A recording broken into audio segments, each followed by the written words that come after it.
What? Bonjour, hola, and hello, everybody. You are listening to Worldwide Tea. It is the international drag race podcast where every single week we cover every single thing that is going on in the world of international drag race spin-off seasons. It's what we do, and we do it well. As always, I am Evan Sawdey from Pop Matters. I'm Gregory Ellwood from the playlist. And it's been another wonderful week. Now, on top of everything else going on with Drag Race France All Stars and with our wonderful Brazil Season 2 happening, which has some moments, let me tell you.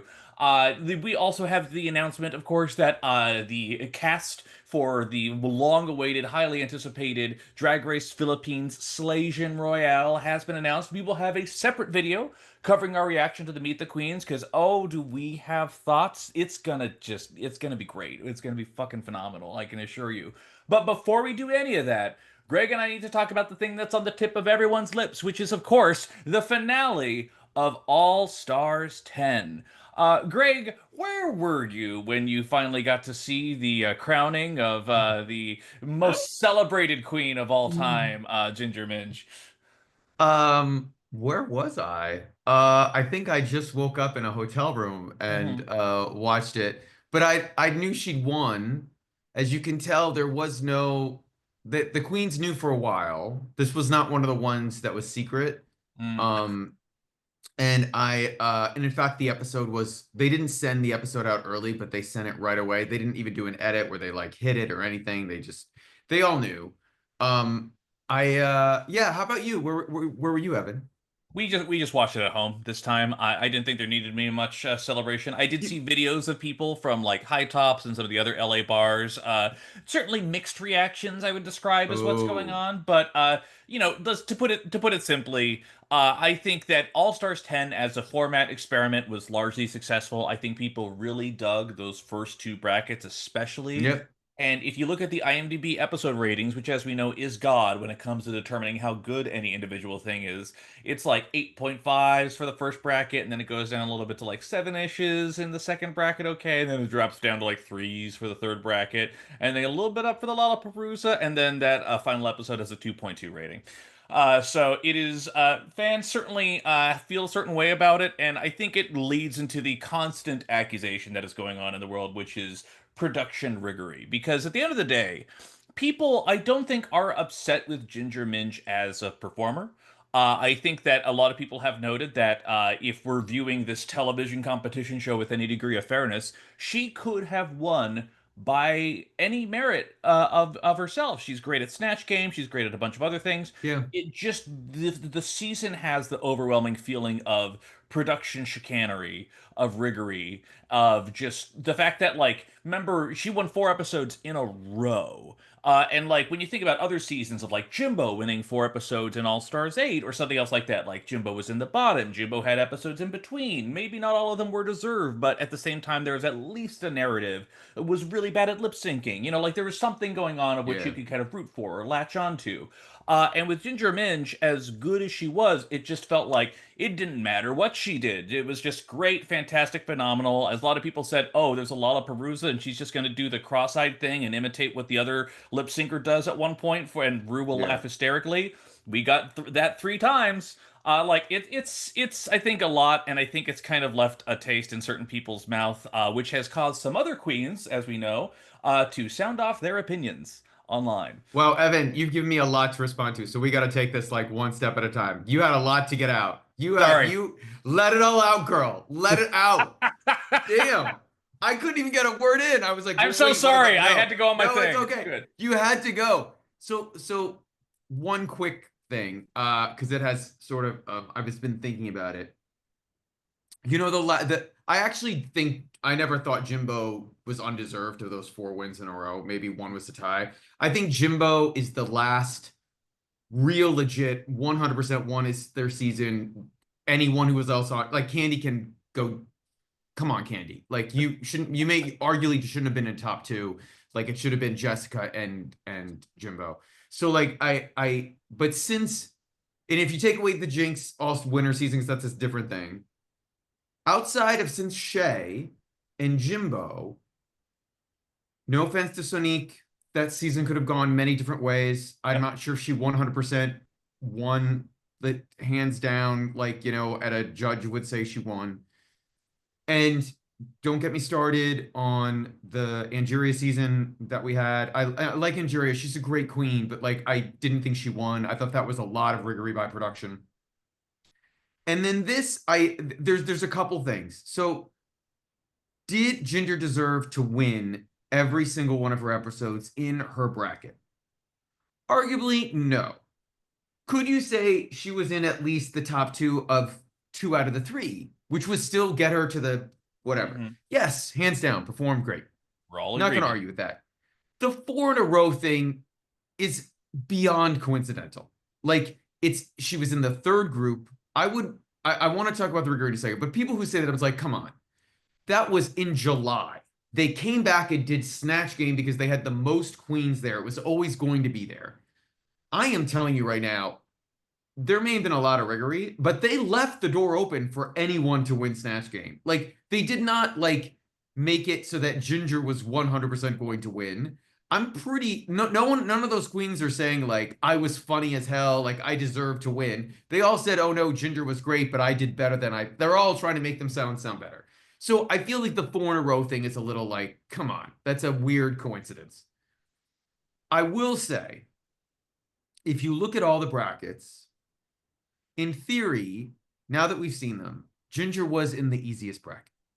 Now, granted, I would have had Acid Betty, go to the final or whatever, but like, I I don't know if I'm not convinced that she wasn't in a bracket that was designed to help her. But you know who else was in brackets to help them?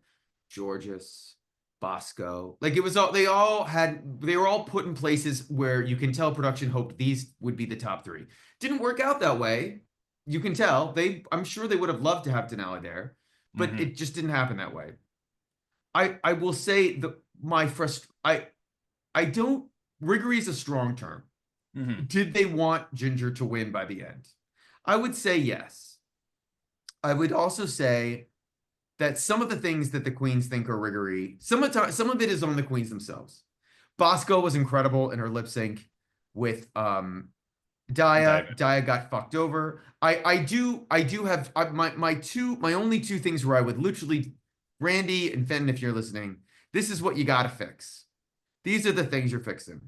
Is the ball thing where you pull the ball out, no one believes that's what the balls are anymore because the cut away from it means that it could be anything.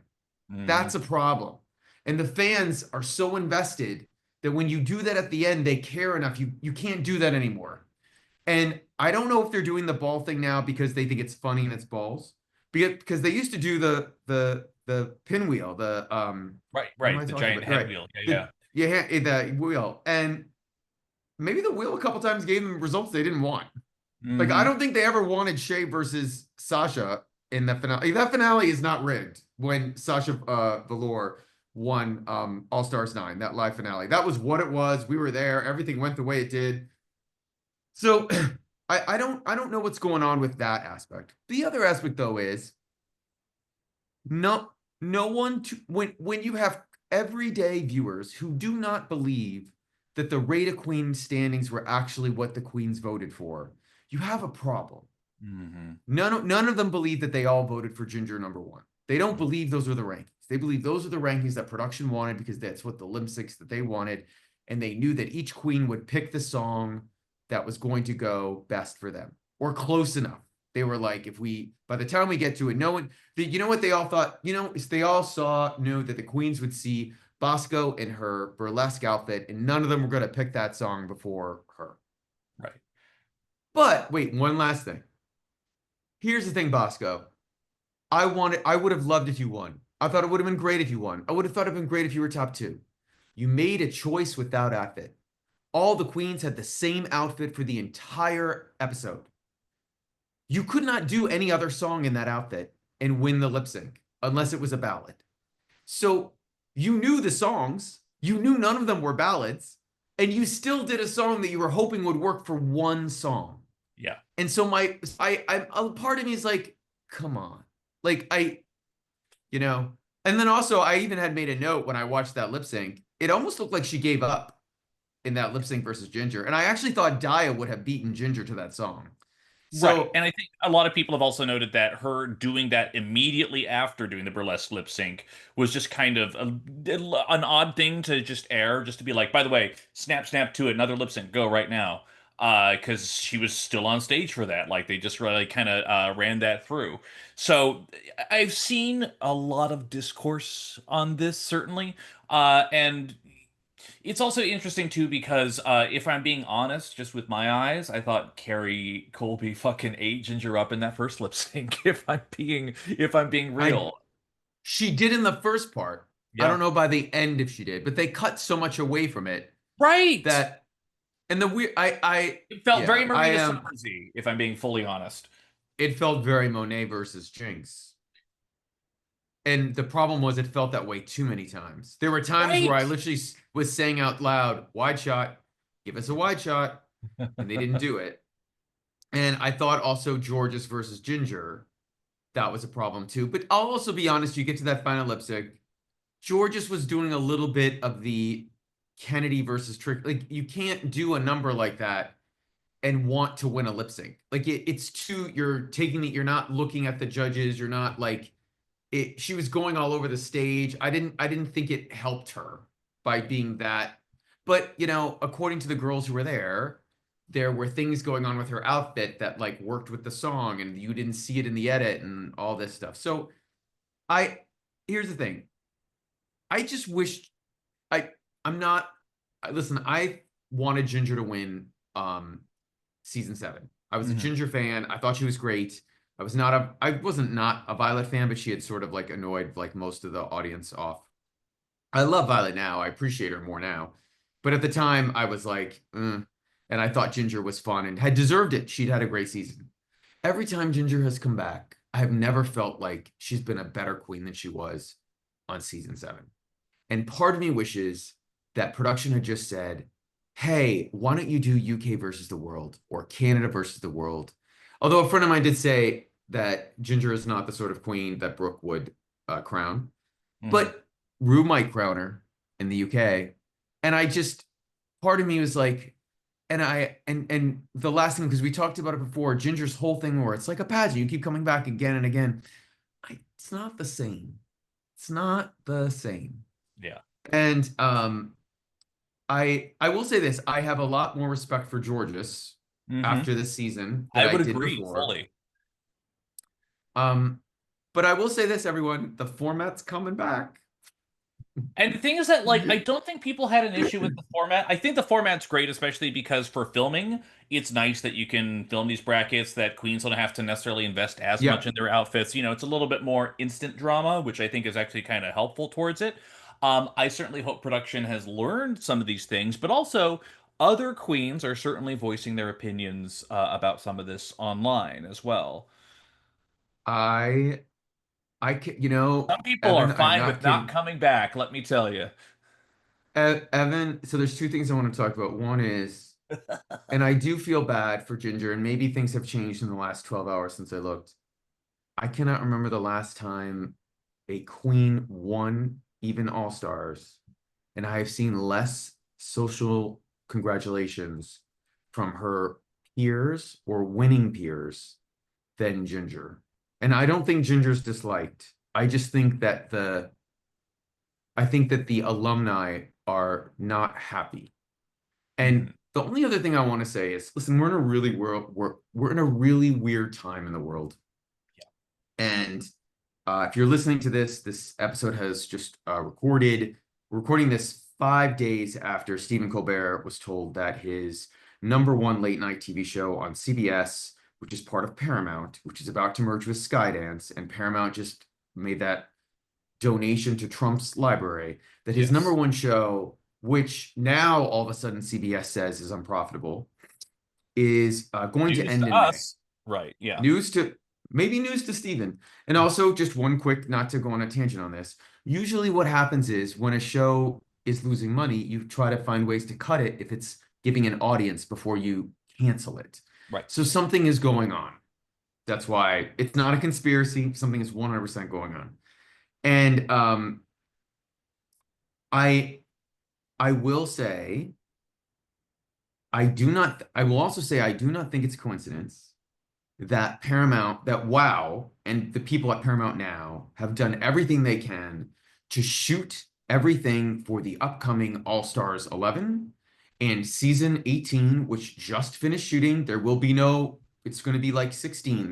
They shot it right away. There's no break. They're not going to come back next April after the season airs because I think that they are concerned about what the new regime at Paramount might do.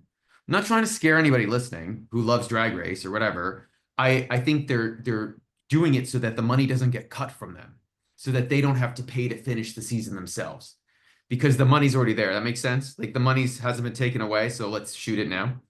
And listen, I'll also say this: like, if for some reason Skydance says we're going in a different direction, we're turning MTV off, we're turning VH1 off, we have no place to put this, we don't want to put it on Paramount Plus anymore. I would be I am not concerned. First of all, WoW would get the show back. It's been paid for. They'd be able to do whatever the fuck they want with it. Sort of what happened with Drag Race Mexico too, but I'm getting into the weeds. Uh-huh. Um, but I do think someone like Netflix or Hulu or Peacock would come and pick it up. I don't think that it would go away. I don't think there are other networks that would be afraid to run it. I just feel as though we might be that the Paramount Skydance thing might get really bad for many different shows, many different things really quick. And I would just say, I know everyone's in this weird period of time and this was frustrating and not whatever, but we might need to just take a deep breath if you're in the fandom and know that like what happened happened, and hopefully they'll learn and that we can enjoy great Drag Race to come. And we do have great Drag Race though, Evan. We do. We absolutely do. We have two other seasons that we are going to talk about in very quick succession. There's only two things I will say before we do. Number one, Yes, I'm uh, sorry. I don't want to. I didn't. oh, By the you're way, fine. I didn't want to end the subject. If you had any other thoughts on All Stars 10 or Ginger or any of this, please. Because I went on a rant and I apologize. I went on a rant, baby. This is what we're doing Yeah. right here. It's what we do at Worldwide T. The only thing I'll say is that the one thing that's a little bit upsetting is that when I think about it, the season, what are the iconic moments that you're going to remember? Because I feel like you can really judge a season on that. Like season 9, I don't remember a lot of iconic and jury moments. I remember Plastique's runway package. I remember fucking Roxy destroying every lip sync for the most part. But like as a winner, it just didn't have that same effect. When Jimbo won, we got Shirley Temple. We got the Adam and Eve runway. Oh, We got the Joan Rivers roast. Like there were iconic moments that happened throughout here. And with this, it's like when I'm thinking about this season, I'm thinking about Irene the Alien. I'm thinking about fucking Bosco in some of her lip syncs and that fucking burlesque lip sync at the end. I'm thinking about Georges doing whatever Mr. Worldwide impersonation she's doing. Like it's that kind of thing where you kind of want these iconic moments here. And as you've noted, like last, if you're asking me, the last iconic thing Ginger did in the Drag Race format was her lip sync against Mayhem Miller in All Star 6 to Phone by Lizzo. Like I thought that was genuinely iconic and incredible. And like here it's like some people are just like she's the Snatch Game queen and I'm like okay. Like it's that's the one part that for me is a little bit tough to, and I think that's part of the reason why it's there tough to swallow. But that being said, it's also the kind of thing, as a lot of people have noted, the blame for any of this or anyone's feelings about this whole fucking show or format do not go to the winner. The thing is that no. she Ginger just showed up and she just did what she could. And the fact that Rue has her thing, I still loved when the second lip sync happened between Georges and Lydia, and Georges like, "Mommy's favorites are at it again." Like incredible, just like absolutely. But none of that blame goes towards Ginger, even though she's not necessarily celebrated. You can have your own feelings about it, but that just briefly, I just want to highlight, goes back to what we always say at the start of every episode, which is that in this House of Love, we do believe that all drag is valid, and most critically, no queen ever deserves online hate. You don't have to like her, but you don't need to hate her. And as an American entertainment journalist, we may not get every cultural reference. We always appreciate corrections, and there were some truly great queens in this world who simply aren't good at Drag Race, and we celebrate them all the same. Phoenix. Anyway, so Wait, but also really quickly, let's not forget yes. we have now brought Nicole Page Brooks back into the fandom. She is now beloved. She's the winner of the season, hands She down. really is, actually. A- Yeah. Acid Betty got her props Hmm. after being misconstrued on season 8. You get anything for She's being misconstrued? I thought it was only miscongeniality. no miscongeniality. There is no miscongeniality as far as we know. I don't think there is one. There wasn't, yeah. And also listen, we will forever now know that Denali starts from the shoe up when designing outfits. Always from the shoe up. I will never forget that.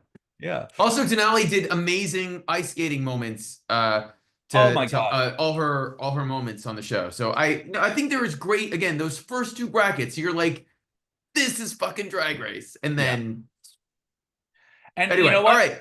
Listen, fucking Roxy Andrews doesn't care about coming back. Denali is a media professional. She's well trained. She's ready to go. But the question is, when eliminations start happening in some of our seasons, will some of these queens come Oh, back? I hope they do. We'll see. Greg, we I have don't Drag know. Race Brazil. We have Drag Race All Stars and All Stars. That seems to be working. And I want to Yeah, know yes. where should we start? Where should we go first? You know what? I think we need a palate cleanser. I think it's time to go to Paris. I think it's to talk, go to our girl, Miss Nikki Doll. Go to BAFTA, Caesar, Oscar winner, Marion Cotillard. I mean, that's what we need to do. So my friend Alan, who you've met, came by the other night and was just like was at a bar and was drinking and was like texting me throughout it, just like, oh my God, if they fucking ruin the Shakira lip sync, I'm never watching again. Okay, I'll watch. It wasn't bad. But like was just like so upset and he's like, Doll, can I come over later? And came over and I'm like, what do you need, baby? And I just threw on the All Stars France, and then he is such a giant Marion Cotillard fan that just started Oh, losing his shit, just was like so happy and joyful. And it's also just like, hey, let's say what you will about All Stars 10. They had a pretty immaculate lineup of guest judges, as we have confirmed yeah. and established here. Oh, Drag yeah. Race France ain't pulling any small No. things either, because fucking oh my God, Marion just looks so cunt. I don't mind if she hears this. She was looking fabulous this whole time. But we just came back from our first episode, which was a non-elimination. The girls are back. The girls are happy. And Yep. most importantly, who did Misty Phoenix have in her titty for the lipstick that she picked? She had picked Magnetica, and Magnetica said she's not too surprised. She's not, she like, how can you be mad about that? She genuinely didn't have a great performance. So I understand why her lipstick was picked and the other one picked Bertha. No, I did too. But I thought it was a an interesting foretelling of what might happen in the rest of the episode. Hmm. Um, Uh, and that's also I did notice they did not seem that plucked about like anyone coming back. It seemed like, oh great, everyone's back. Like there was no like no one was upset that no one went home. It was all pretty chill. Like when they went back to the workroom. And I also was surprised. If I had been Bertha and they had pulled that stunt with me, I would have been annoyed. And I hmm. probably would have said something. Nah, she was like, fine, whatever. Like, c'est la vie. Like, Overall, and the thing is that like it's just such a sharp contrast from All Stars 10 because say what you will about bracket 3, but especially with bracket 2, just wasn't such bitterness. There wasn't like the Queens just such see, and even with Brazil, yeah, the Queens seem to be in good place. Like Melody Queen certainly has an ego on her, make no mistake. But like yes, it's just the vibes are just so great. yeah, Like I can't say anything about that. That's it. They get back the next day, and their portraits are all up in the workroom, which is a nice little touch on here. And that's because it's time for a mini challenge. It's time for yes. the balance beam walk to the crown, in which case all the queens must now go up against the winner of Drag Race France Season 1, Paloma, who is on a balance beam with giant swab sticks to try and knock each other down. Go ahead. Yes, but first of all, can we talk about this amazing outfit she came in? Oh She my came in God. with this fake fur combo fur like wrap almost. It wasn't really a coat, it was more like Right, a yeah. wrap. And then she took it off to this stunning velour. I'm not. You know what? I don't know what I'm gonna call it, but I'm not gonna insult it and call it a jumpsuit. Right. It was a piece of art. It was incredible, and she was having a blast. Oh And my Nikki God. was so excited to have her there. And then they do this hilarious, uh, I don't know, mini challenge where I still don't understand how Punami won, but I but they basically are trying to get to the crown, which Paloma is protecting, and they're knocking each other off like it's American gladiators. And it was just they were all having so much fun in quick drag doing it. No one took it seriously. No one was overstressed. It exuded joy, which is what you want when you watch an all-star season.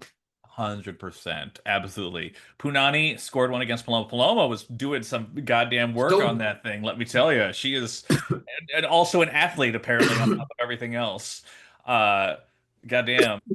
Cam and Soda Muse tie. They knock each other off at the same time. And Big Bertha, who's gonna fucking take down Big Bertha? Let's be real. That wasn't even in contention. So yeah, overall it's good. They do have to pick a winner, and they do pick Punani. She wins the challenge, which is great. And then, Greg, we get to announce the Maxi Challenge, which is one of my favorites. Bitch, we're doing a ball, but with a twist. Normally, for the ball, you always have to construct your third look by yourself, and that is technically true here, except the queens are divided up into two teams. They are their own different fashion houses, and they have to design these looks that would be part of a single collection. Very Project Runway. And it is kind of fun. So there are two teams. There is Team Punani and there is Team Big Bertha. On Punani's team, which their house is called Like a Monday, it's Punani, Ellipse, Cam, Piche, and Mami. And then for Team Maison Mystique, it's Big Bertha along with Misty, Magnetica, Soda Muse, and Moon. And it's kind of fun. Go ahead. so can we just talk about this for a second? So I Bertha could pick whoever she wanted. Right. In theory, unless it was set up like through by production beforehand. And she had the second pick, and she took Misty. She didn't take Piche or Cam, who can design. Like I was Right. like, or even Magnetica second. And I get it. Misty was going to save her and is her friend. But I was like, girl, the idea is to survive the challenge. Like Right. you need to win or not be in the bottom. And outside of Magnetica, which again we'll eventually get to it, none of them are good. None of the people on Bertha's teams are in theory good seamstresses. Although I guess Bertha considers herself one. Right. So it was. I don't know. I thought I literally was like, well, Punani's team's winning. Shit's Punani, Ellipse, Cam, Peach, Mommy. I mean, Like, come on. Right. whatever. But I mean, I get it. I guess sometimes you want to go with the vibes, and I guess Bertha wanted the vibes. And you know what? That is exactly what she got. Let's be real. Yeah.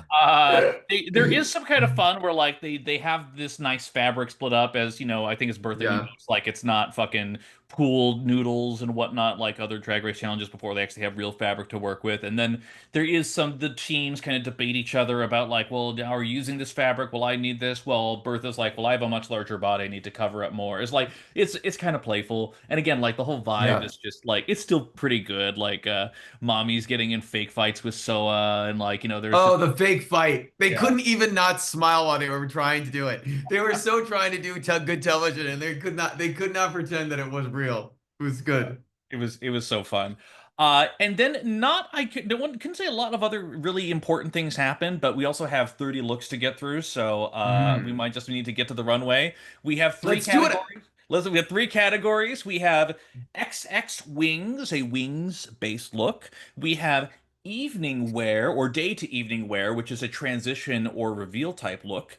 And then we finally have their custom fashion house look. Now, Greg, how do you want to do this? Do you want to go queen by queen of all three looks, or do you want to go category by category? My notes are by category. So if we can do by category, does that work for you? That works for me. Yep, I have it broken up. Okay. Okay, XX wings, fucking Up amazing. first. Also, this whole runway for the most part is like, mama, this is what you want from a I fucking All Stars. didn't we already see a Wings runway on a US All Stars? Am I crazy? Did they Yes, do we this did. last season? We saw one. I think actually it was this season because remember we had the wings look from was it Irene who was basically it was the wings and there was the two little arm molds that happened there. They were holding a sword. Oh, that's right. Yeah, yeah, Okay. yeah. So the hilarious thing is she and Piche had the same idea. So Mhm. they both have their own arms in the wings and have fake. I mean, but Piches are like horse things. Like, but anyway, I got ahead of myself. I will Yeah. say this runway was better than any All-Stars runway. This particular part of it, like that I'd seen, like there's maybe one week in all of them. They're all so good. Right. Even So the good. bad ones are good. Like that's how good this is. Yeah. I didn't have this in run order because also they switched order between categories, which was kind of weird. I So I have it if you want me to go. sure go ahead. I got it. Okay. So up first was Pichet and Evan, how would my reaction was wow. But how would you describe her outfit?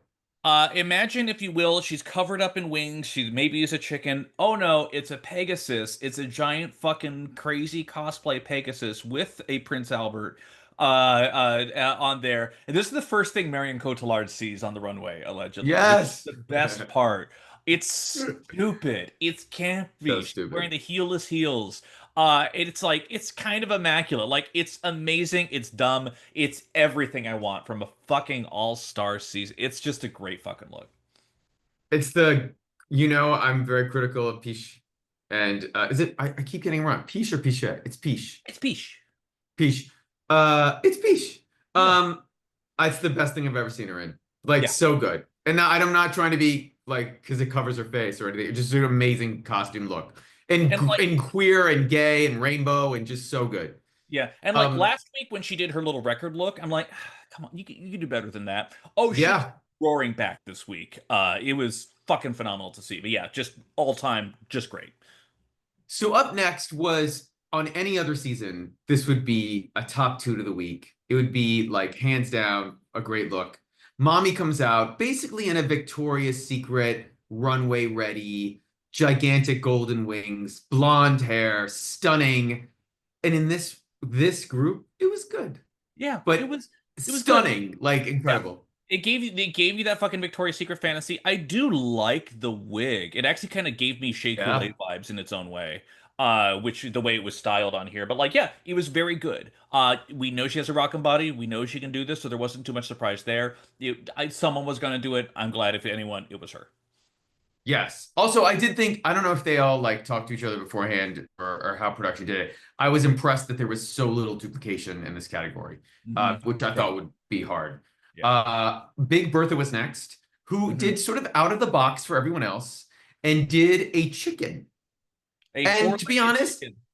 a four-legged chicken. And it was fun. It And was to be honest, fun. it was a little on brand, Mhm. smart, and was very safe. But if you looked at the details, was incredibly well done. Yeah. Actually, like last week's look, incredibly well done. And as one of the who's the female judge? Not I forgot her name. Daphne Grosjean. Um, no, not Daphne, Oh, the other one, the Shime. new one. Shime. Shime. As Shime said, yes, she can. Yes, she can. Yes, I will. I may make that Incredible. my new phrase. Yes, she Also can. Nikki this whole time just doing the yes and then Yeah, increasingly stupid. She's yeah. such a good host, y'all. Seriously. All right. Uh, Up next was Magnetica, and I'll be Yeah. honest. Wait, how would you describe this look from your girl, Evan? It was I would describe it as like a flying insect look is what she was going for. And the thing is that Yes. like it was good. It was detailed. There were some see-through elements. There was some color blending that was happening on it, which was great. I would describe it as very good. I'm not sure I would call it like on the same level of everything else, but it was still very good. And as always, her makeup is fucking immaculate. But yeah. What are your thoughts? I just wrote I wanted to like it more. That's all Yeah, I wrote. I wanted to like it. I wanted to be able to root for her more. I wanted to like it more, and it just didn't really land. it kind of But I felt thought it very was well in the lane done. for her. Right? Yeah. Very in the lane. Up next was Punami, and she's doing a very it's slightly Idris Van Helperen sort of inspired a little bit, especially with the headdress. The Yeah. headdress once again utterly incredible. The Headdress detail, was the the best work, the part. design, Headdress was the best part. so good. Yeah. The rest was a little safe, like safe-ish, Yeah. but very her style. I've noticed this season she's definitely doing more runway modern than like draggy in her rest of her drag, but her headpieces and her makeup is still going that. But that headdress was like unbelievable. Next was Misty Phoenix. Hmm. How would you describe Misty's look? It was kind of like a chromatica kind of vibe is Yep. how I describe it. Like there were some nice like kind of squiggly metal pieces on here, and it's weird because like on its own aesthetically it's a good look. I just the problem is that when you open with Peach, when you have some of these other runways here, there's a certain wow Yeah. factor I get out of it. I did not get a wow factor out of Misty. It was actually kind of okay. I love the boots. I love the design on the heels themselves. I thought that was phenomenal, but like this truly had a I had seen it vibe to it, which was But not my favorite. Yeah. what's so wild about this is that in 2025, a queen that had metallic, movable wings that she did not move herself, that automatically moved and moved cleanly and looked stunning, looks dated. It Yeah, literally, that's what I wrote. It somehow looked dated. If this was 3 years ago, the internet would have exploded. we would have Like been all Europe, crying. our American drag fans would have been like, "Holy shit, look at this!" Now, whatever. We've seen it. I thought I also my only other thing I wrote was I didn't love the. I thought the wig hurt her. I didn't love the wig. Yeah. It was Um, also just the wings themselves were just didn't have the same level of impact as some of the other ones. When it's just like a flat metal line with kind of these dangly metal parts. Like it was okay. It just other queens knew how to deliver more. Yeah, it was giving me X-Men Archangel. I don't know if you know what that Yeah, yeah, is, but it yeah. was very that. Um, Up next was another one of your faves, Moon. And I love, and she's giving us sort of like a vampirist sort of like Vampirus Van Herpen. yeah, that her bit. And Marion loved it. Marion was like totally into the look and the horror goth of it. It's by the way, mildly horror goth. Yeah. And my only thought were I love the aesthetic of it. I just wish the wings were a bit bigger.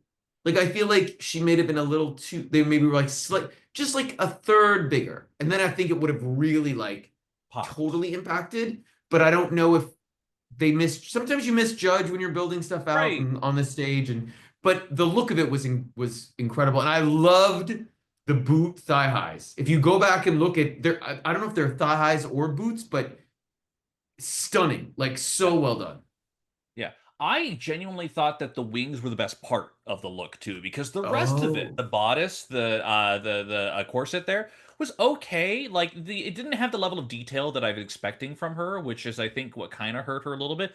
I thought she had a good week. Sorry, judges. But like the thing is that it didn't have that same level of impact, and I agree. If the wings were more of a focal point, because they already were, but like that, the detail, yeah. the craft was in the wings, and that's what I wanted to see more of. So yeah, not my favorite. A little bit disappointed, if I'm being honest.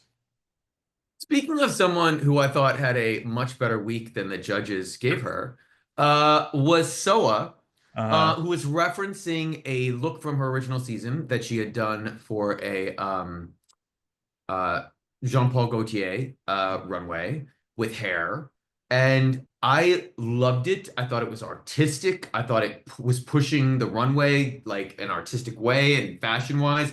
I thought it was I just loved how different it was. Again, nobody really like duplicated the same thing except for some queens who had movable wings, but none of them were in the same aesthetic. Right.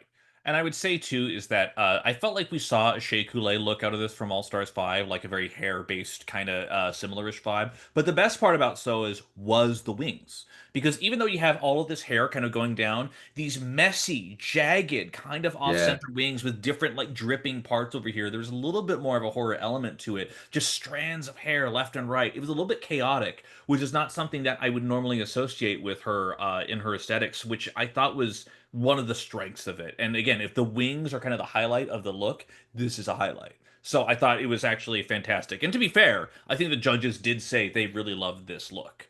Yes, They they thought it did. was vulnerable. They thought it was open. She was screaming through it, and it was really really cool. I really really enjoyed it. Um, Up next was, and for this look, I just wrote in caps, loved, loved, loved. Cam Hugh comes out in this very, like, with these stunningly designed wings, gigantic butterfly wingish, fairyish wings. My only comment was maybe the neon green was like a random choice for the dress or for part of the fabric, but the overall effect was just wow. She is killing it. And not only has she upgraded her lips, which by the way, she did not need to do. Like, not all, you don't need to plump them, girls. Like, you looked great before. She has taken, you know how we always say, like, you want a queen to come back and reach that all-star level and show growth? She Mm. was already great, and now her runways in just 2 episodes are just killer. Absolutely. The only thing that took away from this was, and I don't know why, I guess they had to put in the edit, was her awkward way of entering the runway because there is still a giant frame over here, and her look is so big that she kind of has to duck down and tilt it sideways and move it up, and then it's here. Like that was the only part that really took away from it. The actual impact of the look itself is unquestionable, though.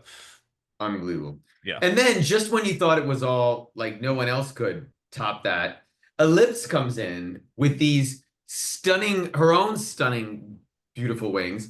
I'll be honest, I did not love this as much as Cam, but I did think it was very, very, very, very good.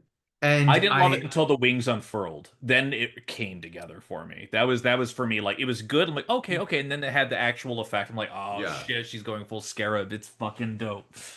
But again, this just one runway, so good. Go to Drag Race France's website and just, there's a video. They have all of them on there really quick if you haven't seen. But one quick trend alert, Evan. Thigh Wing. highs, thigh high boots, Yeah, yeah, yeah. thigh high boots, like I'm not mad. boots. I'm not mad about it. No, Yeah, a lot of that. It's sort yeah, of strange. Not a lot of dresses, a lot of thigh high boots. yeah. Which is But yeah, but Evan, what was the second runway again? Can you explain to our listeners? it was a day wear to evening wear look that had to be a reveal. And it's weird because I thought that maybe one of the unspoken parts of the prompt was that the outfit had to stay on you, like there nothing could fall on the floor, but then Mm. some queens just did, like they tossed out jackets and things, but a lot of them actually integrated this kind of quick change element of just like the dress is actually part of the second dress, like it's not a breakaway kind of situation. So it's just interesting. But yeah, day to night. So my take on this overall was very good, but we've had a lot of reveal runways on a lot of international seasons, so it's hard to impress anymore. And also, I feel like the queens are, before we talk about them, are so they're sort of overthinking it now a Mm. little bit. That ideas with the designers are becoming a little too clunky. This also happened on All Stars 10. But up first, because they changed the order, Mhm. just because I guess for dramatic effect, Bertha. And Bertha knows how to time a reveal. But was it groundbreaking? No. But it was the prompt, and she sold it. How would you describe her look? An oversized, bulky, white maid outfit where you can clearly see there's another dress underneath going into a Hmm. blue showgirl look. It's fine. But she timed it well. Like she moved, it Well, didn't. it's all about the timing. Yeah, she timed it well, but spoiler alert: the fact that she's not in the bottom, but the queen, but then they're just like, you really improved this week. I'm like, for this, Yeah. it was not my favorite. Yeah, it actually may have been even been the weakest Uh, of this category if I'm being it, fully it, it honest. actually might have been the weakest. Yeah. So this is Misty was very confusing to me. So in the voiceover, she says she's a cashier at a supermarket, and that It's like not it okay. like she's not. She looks like an 80s like secretary or like businesswoman going to a businesswoman lunch, and you're With like, her what is shocking going? pink hair. Yeah, Yeah. shocking pink hair. But she says she's a cashier at a supermarket, and then it transforms. And what I loved is that her coat, I think, became a cape, and Hmm. that was like very cool. And I loved the hair. The cape was the coolest part about it, like transforming what she was wearing into the cape. I did not love the bodysuit underneath. I thought it was fine. What did you think? The whole point was trying to be dominatrix. I didn't really get dominatrix. I got sleek black out of it, but I didn't get like ooh full leather mommy fantasy. Like it was just kind of like a sleek, maybe even like a premiere No, dress. Like yeah, no. It was like just sheer black with like yeah, rhinestones on it. Like yeah. it was a brunch outfit. It was a brunch Right, jumpsuit that you would wear to exactly. like. It was Yeah, not. The cape was cool, but it was like whatever they had decided. Maybe this is the backup. I don't know. I'm not gonna right. to guess. But that was the only part that didn't 100% look. I did love that. I would wear that cape in a second though. Um, 100%. was cool, but Up yeah. next, and again, this is where I started wondering what is going on with the judging this episode. Magnetica comes out, and I loved this. Please explain what your girl did. So this is a pure black construction worker look, except on the construction helmet, which is pure black, there's almost a veil kind of covering up her whole head, which is also black as well. And then she starts removing elements, and they just all transform into like these disco gem culottes. Which is happening there, and she's like shaking out sleeves and like pant legs, and these elements are just kind of like showing up on here. There's still some black into the look as she does it, but Yeah. like it's kind of cool. Like it's really like it ain't bad. Like it's a fun little transition. She does tend to, especially between these two looks and what we see later in the third one, she does keep her color pattern in a very specific block of kind of like this Yes. rose tinted, like lightly bluish kind of vibe. So it is, I think if she went with like a yellow or something a little bit more sunshine, like I feel like there would have been even more pop than it was, instead of kind of like this weird kind of meshed muted pink orange-ish kind of vibe. However, it's still a great look, it's a great aesthetic, and it's a, just yeah, overall fabulous. I mean, her name is Magnetica. She's Right. sort of like staying in her Her color comfort name. zone. I Yeah. get If you're it, going from but yeah, straight no, black to I something, give me that pop. Right. yeah, you could have. Up next was Moon. Hmm. Okay, so her first look, she says in the voiceover, was from One Flew Over the Cuckoo Nest, playing the nurse from that, Nurse Ratchet. uh, Nurse Ratchet, and then she transforms into Rizzo. Rizzo from Grease, Here's the and I'm thing. like, I don't really get the connection between the I two. don't get Like, it how does either. that work? But you know what? Bitch sold the fuck out of it. She sold She the did, fuck out of it. And I but love her. I sort of feel like she might have been low this week. I'm just saying. Uh, I also thought that it was an awkward reveal, like how she did it. I was getting Cynthia Cuckoo, like not Cynthia Lee Fontaine, this on All Stars, not being able to really like do it well. I think you could actually see also like part of the other outfit. Like I was surprised Moon wasn't in the bottom, but whatever. Say la vie. Was in the bottom Uh, three, if we're being oh, real. that's true, but I would have had her. Okay. But Um, then her third look. We'll get to that anyway. okay. Up next was Soa.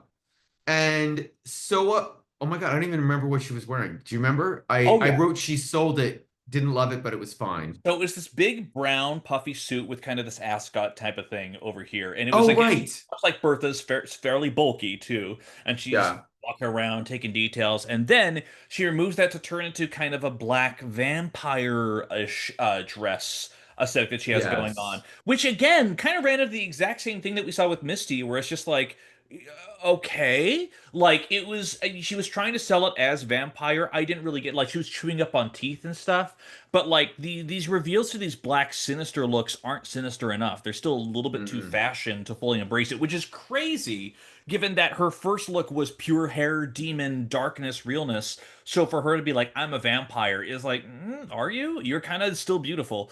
So I did not like this, if I'm being real. I did not like this. Again, I thought she sold it, but I didn't love it. I thought it was fine. Up next, Cam, Evan, what did Cam do this week? What did she do on this runway? Okay, I want you to imagine it. Imagine she was a Barbie and she turned into another Barbie. You got it? You get it? But the thing is it was an original Barbie, I think. And then she turned It into another was. It Barbie. was the original Barbie. In fact, our friend who was with us, and I think he was still pretty drunk, at one point Marianne Cotillard said Barbie, Barbie, and just lost it like, oh my God, she said Barbie. And you know, it's weird because like for Cam, who is kind of like a beautiful Barbie doll, she's like if Pheromone had like more aesthetic talent. She really, and I mean that truly complimentary. It's Yeah. like this was the one where like I just felt, as much as it was a reference, I felt there was the least amount of transformation here. Like, even if you want to say Moon's transformation dress wasn't as polished or as elaborate, here it was just kind of like one kind of like pantsuit dress to kind of more of a fluffy poof loofah dress. And it was like, okay, it was well done. The makeup, and especially the pink lipstick, as she always does so fucking well, was immaculate. I just wanted more. Because it was a reference, it was okay. I don't know. That was kind of my take of it. If you disagree, I I can. think I liked it. I think I liked it way more than you because I Okay. wrote that's how you do a reveal. Like I thought the reveal was wonderfully done. And overall, I'm just loving her this season. I don't know if she can win Still a snatch game, but like she's just I'm loving rewriting the her. fucking narrative, and I love it. Yeah. Yeah. Up next was Mommy. Uh, can you describe what Mommy did?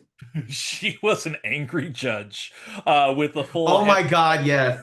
She was going around, judgy, judgy, judgy. And then it turns into this like, she rips it open and it turns into a single outfit, this elaborate aqua blue, pearled and like rhinestoned outfit look.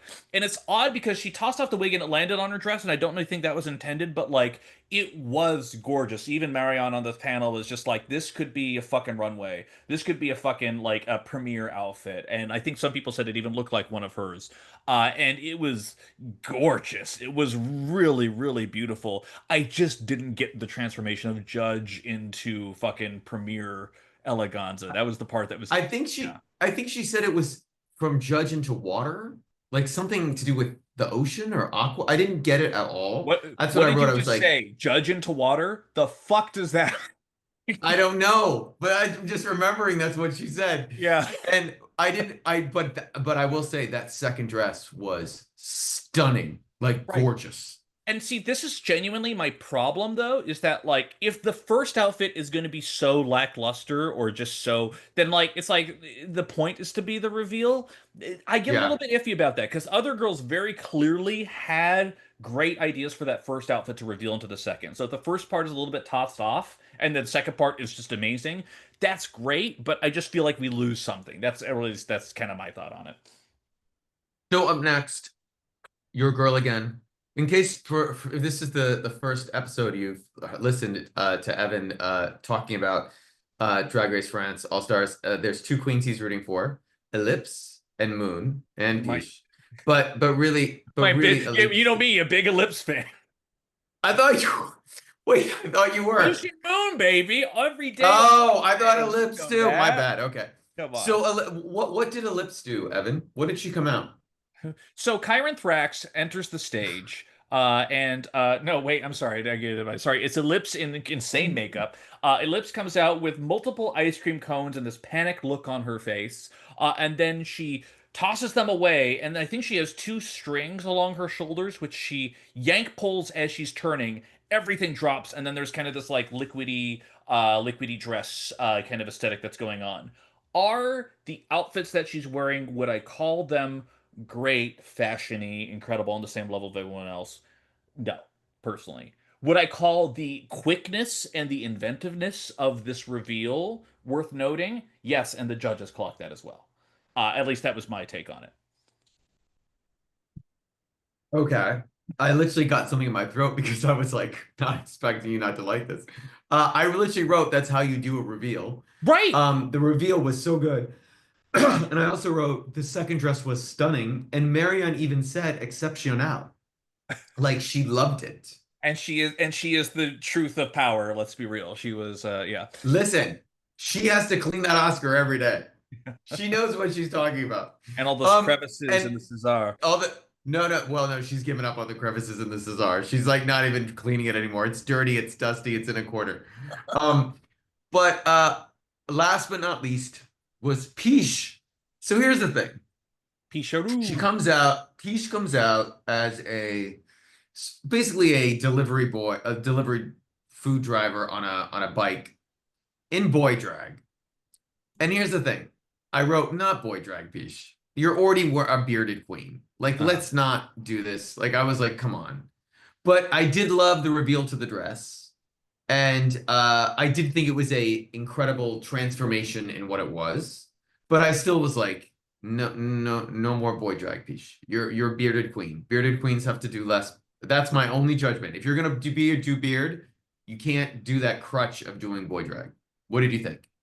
I thought it was great because listen, she is bearded. Like she can't get around that. So invariably some boy looks will probably come up at here.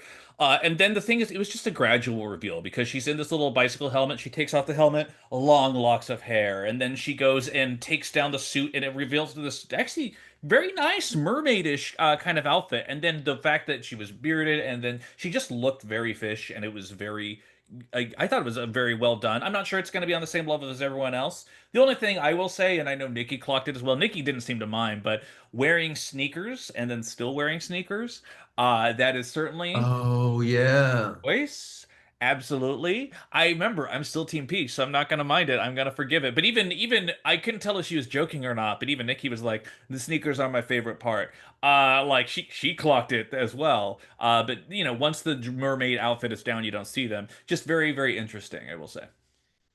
I mean, I will say the judge, I wrote this note. The judges are having a blast this Yeah. week. They're having Oh, so much fun. 100%. Yeah. And I think part of it is they really want Marianne to have a really good time. So I feel like they're trying to keep the energy up. I think Daphne is friends with Marianne. So I think They there were was like she hugging. was They were trying. a very close Yeah, proximity to each other. So they were yeah, having a really good time. yeah. Um, but then so the next part of the show, and I love that they mixed it up. Instead of having each of the queens come out sort of separately, they do come out separately, but they each basically present their houses together. Hmm. So first up is the House of M, Hmm. which is a Marvel mutant sort of reference. If you did, they even talked about it in the workroom. Yes.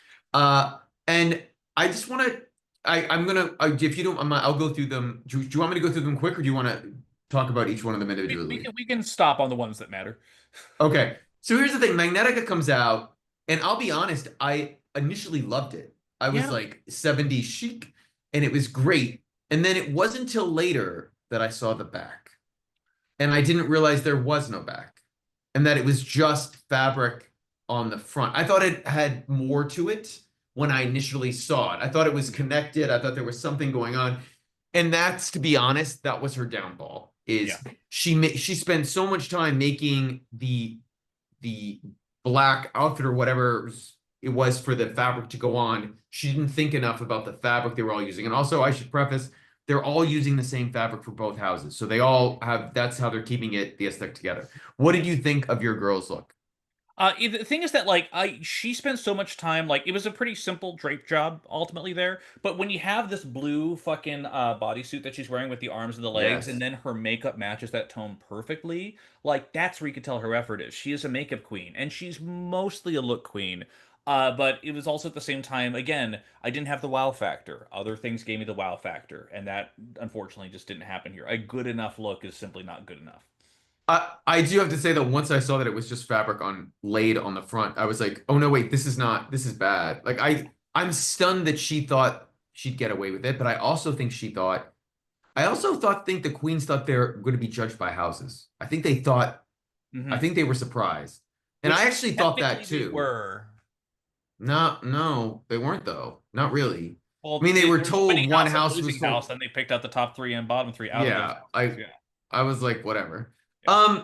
So then Misty came out, and to be honest, I didn't love this. I thought it was cute, but I wrote easy to do, easy to make. Like I was not impressed. What did you think? This was dog shit. I don't know what you're talking. This was so fucking bad. This big kind of like, yes, there are construction elements to her, but bitch, I can see the fucking panties from the back. Like this line, the line of where Yeah. the dress actually hangs is terrible. Like this was I low key kind of surprised she wasn't in the bottom this week. Yeah. If She I'm was the being one who should have been the bottom instead of Soa instead to me. Thank you. Like, yeah. Yes. Like, listen, nothing. We love her. I'm glad she was top last week, but this was not a great turnout for her across the three looks. If I'm being real. So Yeah. here's the thing. I actually loved Soa's like it's a tube dress, but she looked stunning and I loved that she decided to cover her whole face. I I thought it have a was. friend who got very upset who was like, but her wig when she was on the runway. And I'm like, girl, she just threw on a wig because they She wanted threw to on a show her wig. face. Like it wasn't meant, that wasn't part of the look. Right. Like she should have looked better than that. And I'm like, well, she may have had 5 minutes. I loved it. I I didn't understand the critiques. I thought she was shocked she was low. I I thought it I'm was shocked too. Because the thing is that like, the covered hood thing was a really cool aesthetic, but then these giant like sparkly bangle Yes, on wrist the parts on here. wristbands. Yeah, Yeah, they I were thought it so was cool. really, really cool. I really don't know what they were I going didn't off get about. it. I thought it was fantastic. Yeah. I didn't get it. Up next was Sonique. It was, oh, I'm sorry, Moon. I, I saw Sonique, girl. Uh, I thought that Moon's look, which she cut up pieces of the fabric to cover herself, um, was really well done. But I'd seen it, I think, a number of times. I think Detox has done something similar. I think Sonique has done something similar. Um, and by the way, those are her trans sisters, so I'm all for it. But I wasn't sort of blown away. It's hard to make. I'll give her that. But I thought it was like clearly she had thought to herself, if I have a design challenge, I'm going to teach myself how to do this. And it worked. It's fine. What did you think? When she walked out on the stage initially, I'm like, girl, it's a bodysuit. Like, yes, I know this is, No. detailed. I thought this was elaborate. I thought, like, I thought, like, there was an aspect there. She walks forward and then she turns around and you see the elaborate layering and slashing Yeah. and reveal on the back. I'm like, okay. Like, I don't know. I really like this, genuinely. Like, yes, it had been done Okay. before. I thought it had impact. I thought it had effect. I thought it had an element of surprise to it. I love their little spiky wig thing that she had going on. It's not going to be my look of the week, but I don't know, I was moderately impressed. Okay. No, I wasn't mad I was like, Yeah, I mean, sure. I mean, again, I thought it was fine. I thought it was well made for what she was doing. absolutely. Speaking of what was well made for what they were doing and was not a fail in any way, Bertha comes out last, and I think the only real gown of the group, Mhm. and it was incredibly well made, fit her proportions perfectly. I just didn't love the wig, and I don't know if she didn't bring enough good wigs with her, and or maybe that she couldn't find a wig that went with the fabric. But I thought the outfit itself was actually, considering she made it there, had better proportions for her than what she'd worn throughout the first two episodes. What did you think? I mean, the wig wasn't the problem for me. The problem for me was Whoa. these hips. Because the hips part, these little kind of like jutting edges on here that are kind of circular things, bitch, I can see the cardboard. Like, that's the thing. You can't really hide from it. The interior of each of those little hip splicer things, you could see the cardboard that she had used to bend it out in order to jut it forward. Because if she had I covered up thought that part there, oh yeah, but like it was very visible on camera. And so it's just kind of like, yes, the rest of it was well made, certainly, but like, and I know it's a design challenge, you're in a pressure cooker, you can't necessarily think of everything, but the fact that I could still see that, such a ding for me. And so like, I don't know, I was a little bit disappointed, and also it just didn't have the level of impact I was expecting. okay, I'll have to go look at it. I do not remember seeing the cardboard. I just remember the overall shape and aesthetic I Yeah, thought was overall shape fantastic. was fine, and we'd seen it before, in my humble opinion. Whoa, whoa. Okay, we have our official Big Bertha hater, Evan Saudi. She could go back to a Um, restaurant and make her millions. I'm kidding. We love Big Bertha. She's incredible and wonderful. I didn't think she slayed this ball at all, if I'm being real. Up next, what was the second group's name? Like a Monday.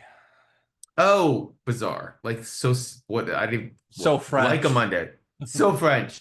And up first was Ellipse. How would you describe Ellipse's look, Evan? It was like a 1950s-ish kind of like classic Hollywood look. Like it was a very nice, a very subtle dress. It didn't have like the most amount of pop. The real big thing was her Yes. hat that she had, the sideways tilted fascinator with the wraparound. It was fine. If I made it a design challenge, I'd be super, super happy. It didn't have the level of wow on here, but it was solid. So I wrote well made. I don't love the aesthetic. I didn't love the 50s thing. I actually thought it didn't.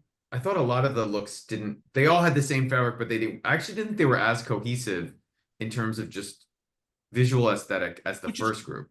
which is crazy because the first group they had this large like swath of kind of like this kind of darker toned like blue and greenish kind of Disco-y fabric. fabric. Yeah. Yeah, and this group had very much two different fabrics. They had a much more of a silvery rhinestone fabric, and then this Yes. very nice kind of like almost teal green fabric that they had, and they both integrated fairly well. And of all of them, this was maybe, well, not maybe not the lowest, but definitely I don't think the strongest, certainly.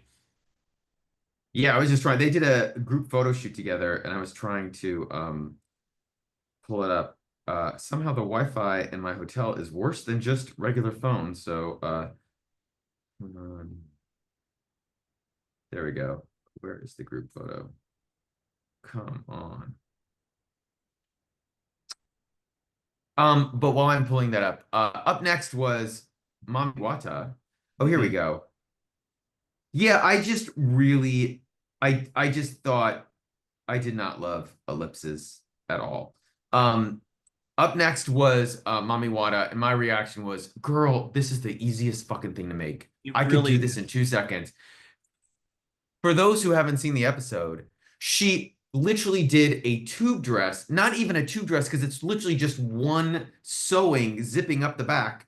And it just comes around her neck. Down. It's a 70s like Halston ripoff, but Right. even Halston's would have been like 10 times better. I was like, mommy girl, this should put you Rue would put you in the bottom for this. Like Yeah. Michelle would have ripped her a new one. And I and it looked fine, but it also was like first time in drag look. Like I was like, come on. 100%. Because like there was no cinching that was being done. Like the fabric just kind of No. laid there, so it got a little bunched up near the bottom. She should have brought an iron press with her. You know, she had the giant afro wig, which was great. When she turned around, there was a tie around the back, and then the judges were like, Yeah. "I love your deconstruction of masculine tropes that you had," which, like, sure. But yeah, it was disappointing, if I'm being real. Yeah. Up next was Pichet, and I wrote, okay, so Pichet did I'll give her credit. She did a two-parter.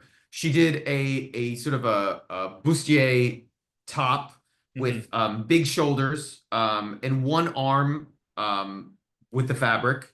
That I give her credit. That's not easy to do. And then just, you know, like a skirt thing, and she made sure that her boots matched in the fabric to what they were doing. It was concise, it was clean. I said I wrote I guess. I loved the boots. I loved the boots. The And boots then were she fucking had, I mean, cool. she looked like a 1950s flight attendant, kind of, sort of like she had there was the broad 60s, shoulders. Yeah, 1960s, yeah, yeah, yeah, like yeah. 1960s. Yeah, and then she Yeah, had the wraparound neck thing, and then that was a little like structured, so there's a little bit jut up that was happening on there. It was good. I had a really good time with it. yeah, that's fine. The All right. one that I loved, Evan, I love this look so fucking much. Punami comes out, and I love Bitch, this look. This bitch. is so hard to make. It's a She fucking took, sequin bodysuit, bitch. and it is perfect. It is so fucking good. I wrote 1000% the best.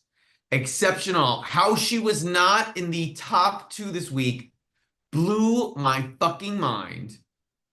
This was so good. This was like, Right. I love this look. And Yeah. what The I'm way really disappointed. I don't think she's doing they did this group photo shoot together. I don't think she did a solo shot of it. And there is not one of it. And even just looking, it's so good. And the wig, she had luckily had the right wig color for it. So I'm sorry. I just loved it so much. Yeah. And I might the do it other for thing too is that Halloween. sequin bodysuit, and then she has this green fabric tracing around her Yes. and just laid so well, so perfectly. Like she is stepping up her pussy this entire season, assuredly, 100%. Evan, I might do this for Halloween for the two people at a party I go to who may like, why do I recognize that? Are you just doing drag? And I'm like, no, I'm doing Punami's ball look from It's that fucking Drag good. Race All Stars You do episode that. You do 2. that. I'll do Adora's Black's look from Brazil this week. Like I Oh, said, okay. Well, that's harder, yeah. maybe. And last but not least, and in no way to discredit, because I thought it was super cute, also not that hard to make, was Cam. And I Mm. wrote Cam sort of in this like cute little, I think she just took a bustier and like sort of played with the For her material. And bride then look. Yeah. yeah, it was cute. It was Love cute. the wig. What Did did his you job. write? The wig was fucking great. Who does Yeah. this? There was someone who does those type of wigs, very specifically. They were from Holland. I can't remember. Oh, You know who I'm talking about. It was a Vivaldi. It was a Vivaldi wig, or at least it looked like it. oh, Uh, she did do a separate post. She did. yeah.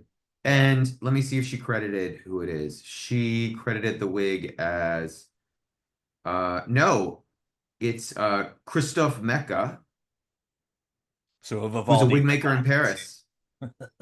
He also did her pigeon look. He's Oh, been doing okay. all her wigs. Yeah. He did her pigeon look, and he's done look for Nikki. He does for Nikki and Paloma. Damn. He's done a lot of cool stuff. And Pish. But yeah, no, I thought that was cute. Yeah. So, Evan, we get to the end of the episode. Oh. Who's in the top? Who's in the bottom? What do we think? Well, the winning fashion house is Like a Monday. They beat out M or Maison Mystique, however you want to fucking call it. So our tops for the week are Piche, Cam, and Ellipse. And our bottoms for the week are Magnetica, Moon, and Soa. Now, before we talk about anything, do we fucking agree? Wait, let me answer that for you. No, we don't. I actually don't agree with the No, tops or the bottoms fully in either of these instances no. here. For tops, obviously, I think Punani's final look alone should have pushed her over the edge, if I'm being Yes. real. For bottoms, I gotta be honest, like Magnetica makes sense to me. Quite frankly, if I'm being real, I think Misty should have been in the bottom. Actually, if I'm gonna be real, like Husband and I were talking about this, if you put Bertha in the bottom, I don't think I would have been mad. Like I did not like I liked her cockadoodle doo look, but I didn't love her transition look or her little or her the one that she made. But yeah, I think the two safe queens I thought were incorrect. If I'm being fully real, Magnetica, I can see why, but yeah, Moon and Soa, I thought Moon you can make the argument for. Soa, I don't think you can make the argument for as strongly. If I'm being real, I think that just felt incongruous. I thought Soa was safe or Yeah, low, and I 100%. thought Moon was in the bottom. Okay. But I mean, half a dozen to one, half a dozen the other. I think, it was a good storyline for whatever they wanted it to be. Mhm. And so we have a lip sync. It is Oh to, well, oh, sorry, we have the top two. It's of a, those three, the top two are Cam, Hugh, and Ellipse. I think Cam. This is Cam's second win. This is Ellipse's first. And then the bottoms are Magnetica for the second time, and Soa de Muse. And so yes. yes, they get ready for lip sync craziness. And you know what? As much as she may try, this is now, as far as I can tell, the third media franchise that Marion Cotillard has been a part of, where she's had to hear Edith Piaf's "Non je reviens" after, of course, La Vie en Rose and Inception. So Well, she won an Oscar for doing a lip sync to it. yeah, Like, if you watch the movie, she's doing like 70 or 80 or 60-year-old dying Edith Piaf do it. I mean, it's why she won the Oscar. So if anyone can judge a lip sync of someone doing La Vie en Rose, it's Marion Cotillard. Like, I actually thought it was genius. I mean, you knew it was going, we all like, oh, that's yeah. what the song's gonna be. Um, Also, I sorry, this is a thought blowout. This was a fucking blowout. Yeah, I thought Cam blew it. Like I thought she really did not understand that how to deal with this song. I would have loved to seen Punami do it. I would have loved to seen Mami Wada do this song. I would have loved to see Soa do this. I thought Ellipse did a very I thought Ellipse was very good. I didn't think it was like an all-timer, but she just blew. Cam just did not understand. Like Cam did not under. Cam's a dancing sort of fun diva queen. Like the only person who would have done this worse was Misty, I guess. Like I don't think this is in Misty's wheelhouse. But sorry, Misty, I love you, but like, yeah, She she would would have have been like a Cameron Michaels or a Denali. she would have been like shablam. Yeah, that would have Feel been like the bad. 16 carriages joke. 16 Yeah. carriages, all over again. Yeah. But no, overall, yes, Ellipse wins, and we're not surprised at all whatsoever. No. But it is now the week where shit actually goes down. She does have lipstick picked out. Candy will not wait. And makes her pick, and going home is Magnetica. And Um, that's rough. I was hoping for more from her, but also she wasn't really hitting at that same level, and it's very no. unfortunate because she is so talented and wonderful. But it's again, this falls into what we say at the start of every episode. I think that she is a phenomenal drag queen, and I just am not sure if the drag race format is for her. I think that's Yes. what we're learning after these two seasons that she's been in. So, Evan, we're now 2 episodes in. And as we will tell everyone who's listening, they have not shot the finale yet for this season. It will be a live finale. But there is a top 3 or 4. I can't remember what it is. But Evan, who is winning Drag Race France All Stars? Peace. No, if I'm being real, based off of what we're seeing so far, I think that as of right now, and maybe it's just because of this week, and maybe I'm a little bit biased, but I think Cam Hugh might really have that fucking narrative behind her. I'm not saying that she's gonna go full drag Sethless, and just start dominating partway through, and then no one else can catch up. But she is showing such an incredible amount of growth already, and is also very obviously a Nikki favorite. So we'll see how the rest of it goes, but I'd be hard pressed to see her not in the top three or four at this point. How I'm about you? sorry, I was just thinking for a second, like Cam Hugh being anywhere like Drag Sethless, and Cam just like becoming the Drag. villain, becoming the villain of the season, attacking poor little whoever, Misty, They Moon, actually I flew don't in know. Sagittaria just to get a verbal beatdown in another language. That's what they did. Bless their hearts. That's right. Cam's like, I'm the twink. You can't be this. I'm going to destroy everyone. Um, uh, I think they gave Mommy a little bit of a pass this week. Hmm. Uh, I think Mommy, Peach, and Ellipse are the ones that they like. That's what I think so far. But Yeah. we'll see. And again, It still feels like to anyone's race. So the favoritism yeah, hasn't set in yet. Yeah. and let's just remind everyone, and we will say this every week as long as Soa lasts. Soa has already won $50,000, 60. which is was it 60? Oh, right, Because because she she also won. was Miss Congeniality. Yes, so she's won 60,000. There is no way any queen with winning episodes and what the 30,000 euros, even with the exchange rate, Soa's on like having a blast. Like and so don't ever whatever happens to Soa, we're she should be good. But up next, we had another episode that dropped of Drag Race Brazil season 2. They're back, baby. And Greg, so is Grag Queen's terrible her little fake. military G.I. Jane cosplay, fucking workroom mustache ass, fucking ab showing looks. It'll always be there, and I'm never mad. I'm never mad. I'm not gonna lie. No, Great. I don't know how you feel. I already feel like the season is an improvement over the first one. I certainly feel there's a lot of drama in the season, and I definitely think it's better than the first season. Yeah. I do think they all love each other. I you know, there's two queens who are, I don't know if they're fighting for screen time or if they're just, One of them definitely is. or if they want it so bad.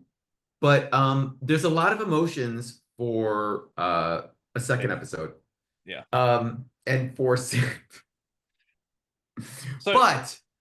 but but we get into the workroom. mhm. Actually, I don't even remember if there was any drama when they came back after I no don't one even went think they home. showed it. I think they just went right into Oh, the lip they sequence, and then it was the next day. But Melody does certainly during the round table at the start, still says that she wishes she was in the top, and was very upset that she was not. And the girl certainly and has some I feelings about that.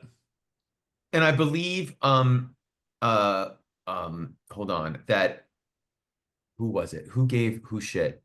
It was not Mel was it Melody? Who gave someone gave Belina, is it, or Belchi? Who did the lip syncs last week? Last week that was fucking no, there was the top two, so that was It Ruby was Tim. Knox versus Melina Blay. Right, Yeah. right. And Melina and Belay. So Belay didn't know the words, and I think Melody gave her shit for not being a real Anita stan and not knowing the words and calling all the Anita fans to come after her because of that. And I was like, that's a lot. Like that was like, and it was half funny, half serious. And I was like, whoa. I Like, love I it's love a queen with self-confidence on herself, but Melody, here's the thing. Melody is going to be a main character for this fucking season. There is no there that I think that is very clearly in play. Whether that translates into a win of the season or not is to be seen, but she is going to make herself the focal point of every episode. I can almost guarantee that now. yes. Yeah. So, Um, yeah. can I just say really quickly, Yeah. uh, I thought I hated this mini challenge. Like, I just hated It it. was bad. Why? Really bad. Why? Let's Tell design some tell the granny panties, listeners. and put some shit on them, and then Oh, you dance. Cool. I think this mini challenge got beamed in directly from Thailand season 3. I think that's where this came from. So it it was happened. It it was happened. like it was like early Drag Race season 2 and 3. Like, Yeah. why are we doing this? Right. Like, to kill time, there has to be better ways to like fill in the 55 minutes. Um, but did Melody someone win? I don't even. wins. Oh, Jesus. Joy. And hey, anyway, and after that, we go on to our maxi challenge. And what do you know, Greg? Thank God. It's another construction challenge. This one here, they have to create a single look out of nothing but cardboard and paper. And because she wins, Melody gets a little bit extra time at the start here. And it's interesting because I think this is unlike France, where there's kind of a little bit more jokey. A lot of stuff goes on in the course of this workroom. Poseidon Drag notes that they feel that this is kind of an even keel because even queens who know how to sew, they may not know how to sew paper or do gluing or other things like that. So she thinks it's kind of interesting. Uh, Melania Blay is out there. She's helping Queen. She's helping Chanel. She's getting worried that she won't have time for her own look. So we're worried that she might Asia O'Hara herself. We'll see what happens. Uh, Adora Black is confronted because other queens note that when they started looking up designs of queens in the area, Adora Black in your area, she notes that sure, her designs are coming up everywhere. Queens have been imitating some of her outfits and some of her looks for some time, so a lot of people give reference to that, which is cool. While all this is Um, happening, oh, go ahead. Wait, did I just miss? Did you probably did mention? I'm sorry, I had to get something to eat because I'm like famished. Melody has been hyping herself that she's going to win the whole season. She's going to win this episode, and she does not even know how to sew at all. At Like, all. not at all. She showed up at this season thinking she's going to win, knowing there will be at least one design challenge, and needs all the other queens to help her. Like, she's taking. I was like blown away. Hmm. She do that. And listen, she's incredible. But weirdly enough, while she's doing this, our another queen who I thought would have maybe a little bit more experience, Paula Hoffman, she starts losing confidence. She starts breaking Yeah. down. She starts crying. She's definitely feeling getting in her moods a little bit. But either way, the queens still pull together. They get through. Uh, But wait, time out. Wait, we have yeah, to talk about this because you did mention this. yeah. So again, Melody doesn't know how to sew. She'd be spending all her time working on her outfit and taking time to go over to talk to Paloma. Like, I was like, what is happening? Like, The anyway, I thought it disconnect. was wild. Yeah. The disconnect. Yeah. But meanwhile, we get out to the main stage on here for the next day.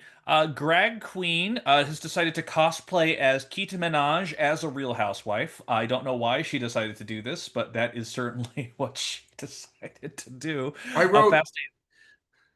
I did write, maybe Greg's aesthetic this season is just conservative. I, Like, not dress, not drag, but just to like bring it down a bit. Like, yeah. okay. Well, you know what she has to do? She has to compete with whatever the fuck Dudu Bertolini is wearing in any given week. This fucking acid trip nightmare of a human, what with the pink hair and like, listen, every time I look at Yeah. Dudu Bertolini, I have to wonder if the edible is kicked in. However gay I think I am, however gay you think you are, we are not Dudu Bertolini, and we never will be. No. That is a human on this planet. Meanwhile, we do have actually quite a lovely surprise in terms of a guest judge. Y'all, Fontana is Lord! here, our runner-up. Greg, I will say that before I saw this episode, Greg sent me a video just wondering, like, is this a tease? Is there something going on that we're not aware of, maybe potentially with Fantana showing up here? It was Fontana, right? Yeah. Oh, I first thought it was Floor. I always get them so Oh, confused. Oh, not Fortana.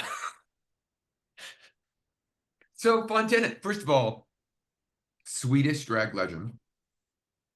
Love her. Mhm. Looked incredible. Was ready to take over hosting the show whenever Greg wants to leave. She was so enthusiastic. I love that she was here. She had Yes. such a good time. Maybe we'll She get, looked so good. yeah, Yes, maybe. yeah. But either way, we get down to the runway and it is paper queens. Let's dive into it. Uh, Yes. so Belky. Oh my God, Belky. Here, this is one where you don't need to necessarily do a lot. You don't need to show off with a volume. You can just have a cute, cunty little frill dress with a hat, and it just all the elements just come together and work beautifully. If you didn't tell me she made this in the fucking workroom, I thought this would be part of her package. I thought it was so good. I thought it was immediately out the gate. I'm like, this is a fucking highlight. This is great. I wrote it was super impressive. I do Yeah. want to know how much of it is actually paper. If it all is, that's incredible. Like, Yeah. I thought it was great. Yeah. The girls knocked it out this fucking week. I gotta be honest here. Oh, absolutely. They killed Yeah. it. Melina Blay comes in with this a yellow pink swimsuit look, and like yes, it covers up her body. I don't think it's necessarily highlighting proportions the way I think she does. It's fine. It is, She yeah, it's a corset. She just constructed paper over the corset and she built some things out. I guess that's how she got to be safe. Like I thought this was low. yeah. Um, I didn't think it looked great. Um, I thought that was a strange choice. I But we have a agree. lot of strange judging choices this week. Yes, we do.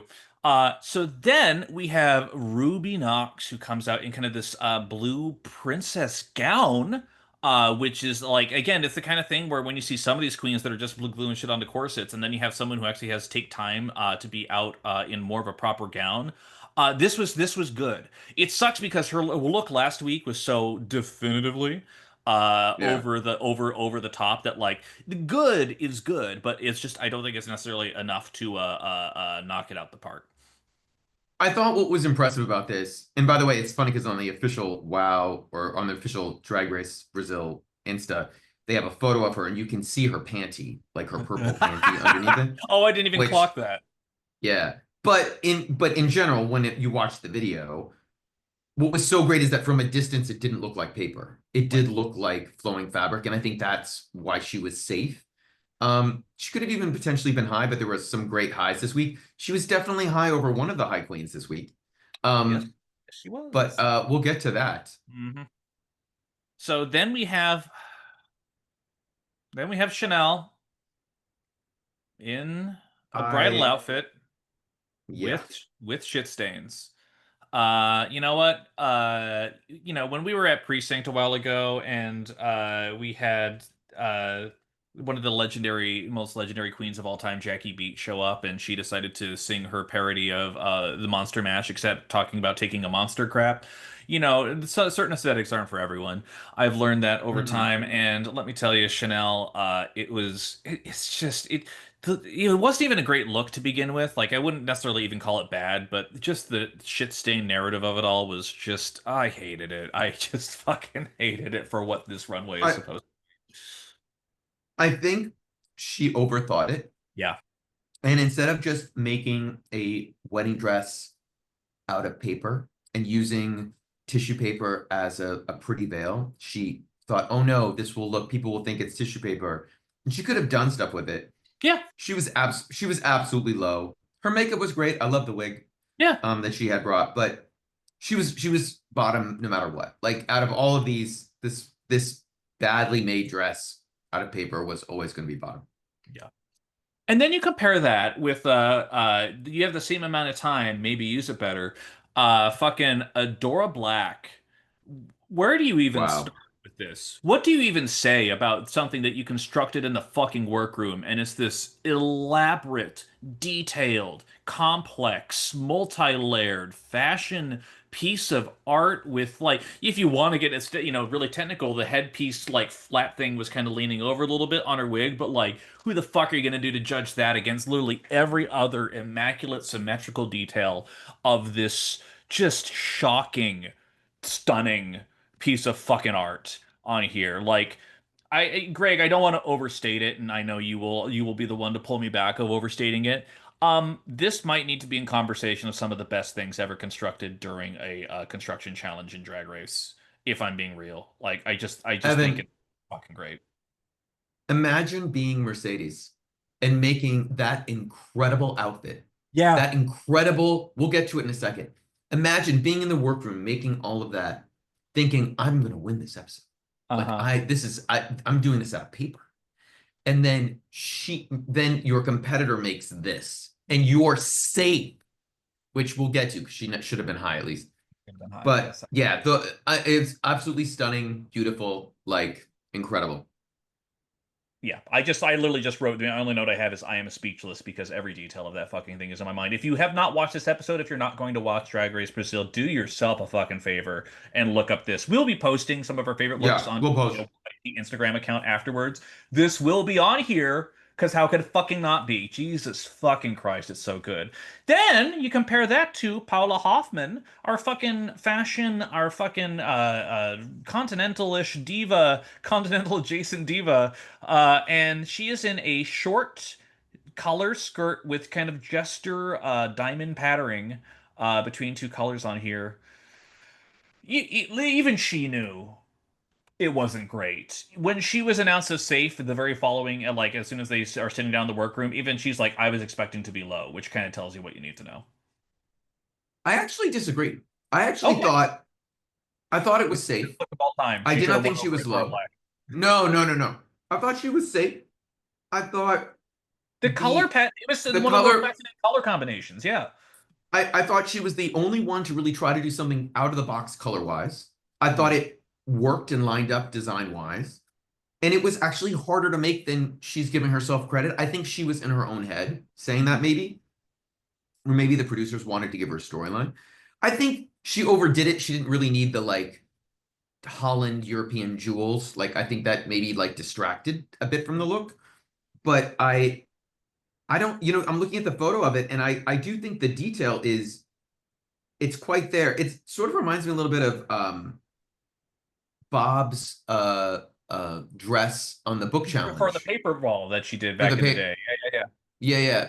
And which also very hard to make, like not yeah. easy. So like she spent a lot of time on this. I think she was just hard on herself. But if you Yeah. didn't like it, it's cool. I actually was like, oh, safe.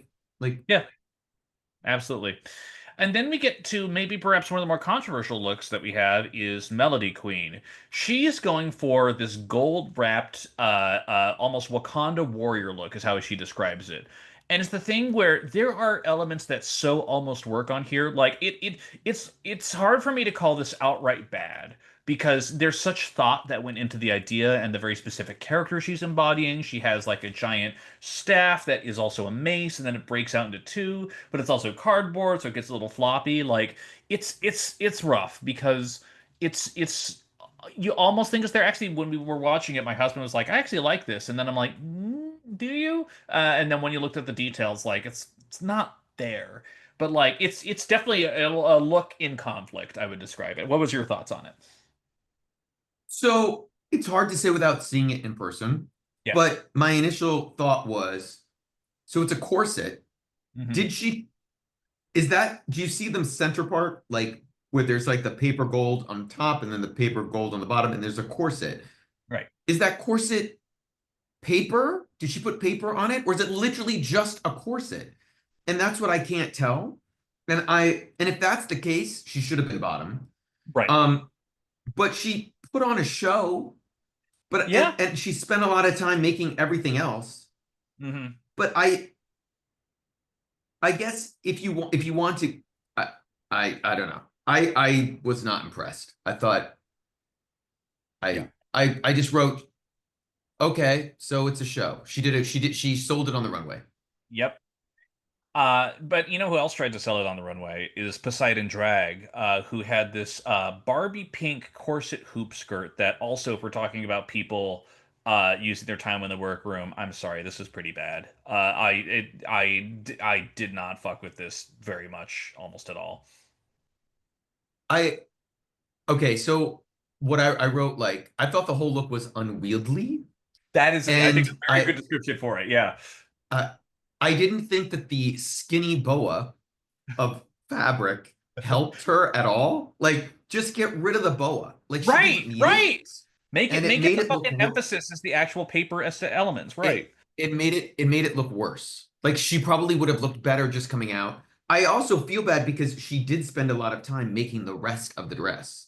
Yeah. And but also why the pearls coming out of her mouth? She had this whole bit where she like pulled the pearls out of her mouth. I'm like, why? Why are we You doing already this? have You don't pearls need. on. Right. Yeah, it doesn't. I didn't understand the story, and then she's not saying it, and the judges seemed confused too. Like they didn't really understand it. Um, but yeah, and then what was the law? And also, there was a weird shot on her crotch for like it held on her crotch for a moment out of the blue, like a weird editing choice, not during confessionals, like in when she's walking on down the runway. And I didn't understand what happened there. Like if you go back and look at it, you'll be like, oh, it'll pop now that I've said it. So yeah, that was weird. We love Not random great. crotch shots. You know what we love more Yeah. than random crotch shots though? Mercedes Recalno. Somehow fucking safe in Oh, this. I would describe it as like this keyhole dress with rose petals thing. Like there's this nice little kind of like mermaid finish at the bottom, but the key part is the shoulders and piece that goes up over her head. It arcs over kind of like a keyhole. And then there's just rose patterning all the way straight up through. She's tossing out rose petals as she walks down. It looks so fucking good. It did look constructed. It did look like unlike but that's what Belky. it's paper. Right. I mean, Like the thing is that Belky and Adora Black, those looks were so immaculate. Those looks like they could have been part of the package. This one very much still looked constructed in the workroom kind of thing, but also this is the kind of thing that you want to see constructed in a workroom. Imagination, thoughtful idea, a clear aesthetic. Building that archway over her head takes a lot of fucking effort, and she did it well, and the proportions work, and it looks great. Like it is oh no, fantastic. I need this to be clear. This is 100 times better than what Belina Belky or Belina. Belky. What did Belky make? Oh Belky. no, I still think it's better than what Belky made. I do. I think this is so hard. The proportions, the coloring, the what she did on the bodice, how she had it designed so that the dress tipped up. It had an angle to it. I the only negative thing I can find out about it, and it may just be the photo, is she's wearing like gray hose. Like if she didn't have like white hose or red hose for it, and maybe that like turned them off. But I love I if they had even I know that everyone loves the Adore Black look. If they had said this was the top look of the week, I would not have been upset. Like Right. I think this is utterly incredible. The idea she was not top two is really bad. Yeah. Um, but we continue because there's someone else. Yes, there is. There is Desiree Beck, who shows up in a giant fucking uh, uh, gold, elaborate, layered, patterned look with glitter all over. It is this. It has. It's with this thing where I call it is like a floral gold gown. And it's very, very good. I would say that it doesn't have a level of pop that I was expecting. I was certainly expecting a little bit more pop on that end, but that said, I still overall enjoyed it. I mean, I don't know. Where were your thoughts on this? Okay, she was high, right? Like she was Yes. high because she was in the Yeah, no way. This was safe. This is um this is not this is like the bottom of the dress is terrible. The If you look at the proportion, like she basically got to a point and then she couldn't figure out how to fix it at the bottom. Mhm. There's like four other print. I don't I don't know. Maybe Thailand, she would have been high. Every other franchise I'm thinking of would have been safer bottom. Like, yeah. There's no way Supreme or Nikki is letting this be like high. Like, Yeah. it's a mess. Brooke In would go terms of nuts. volume, in terms of some of that, like yes, clearly a lot Mhm. of effort went into it, but like it just yeah, it didn't have that pop that I was It's expecting bad. or hoping for. Yeah. So yeah, there was some weird producer shenanigans going on to get her up high. Like, that blows my mind. The idea that this was high over Mercedes is insane. Like, it's insane. So we get to the I'm tops. so passionate about it. Like, well, the next time if we get a chance to interview Greg, I'll be like, episode 2. How on earth is Mercedes? Yeah. Anyway, So Let's keep our going. top I'm very passionate about this. It's okay. No, we very clearly have been about this whole episode. Belky, Adora, and Desiree are the tops of the week, and the bottoms are Chanel, Melody, and Poseidon. And also, if you missed some of these critiques, because they fucking blew past fucking Poseidon with such like there was like 2 seconds of critiques. It was so fast. Yeah, it But was like weird. yeah, it was a little bit quickly cut. They get back into the workroom. Paula says that I was expected to be in the bottom, and then Melody is just like, "This is not my fucking story." She starts breaking down a little bit. She's like, "I'm stronger. I'm better than this," and it's like she again truly believes in herself in a way few people do.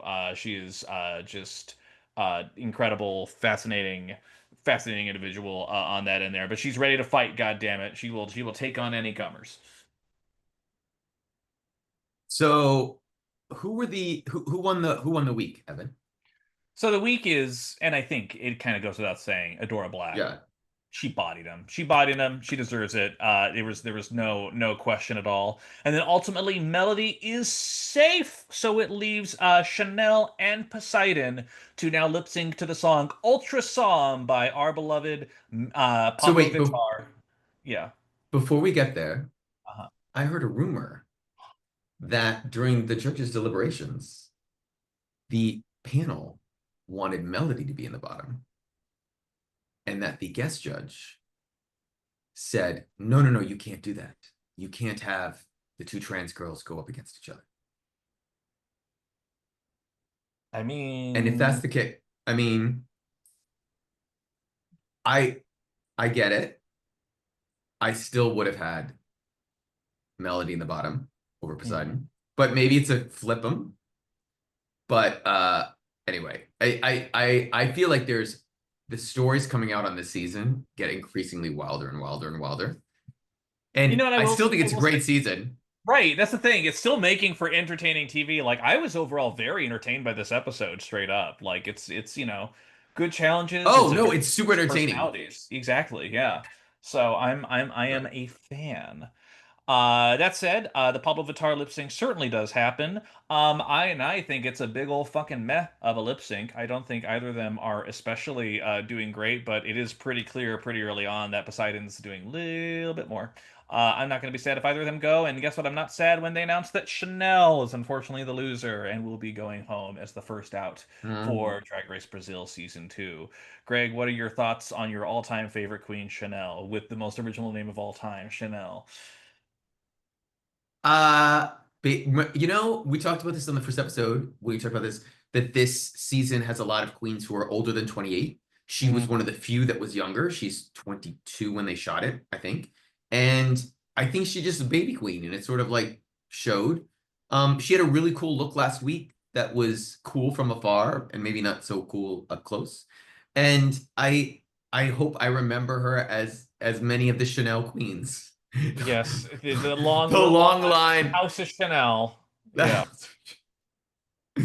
But Uh, yeah. I thought it was a fun episode, and I think they're setting up a lot of drama, which is really interesting. So I give them credit for that. But now that we're 2 episodes in, Evan, I will ask you this every week.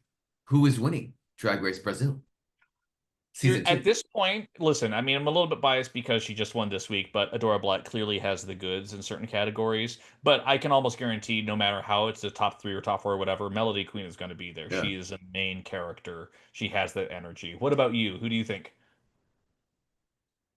I think Adore can win. Yeah. But I do think that Ruby Knox is getting a stealth winner's edit.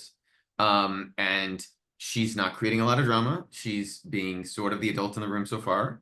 Mhm. And Love her I'm context. yes.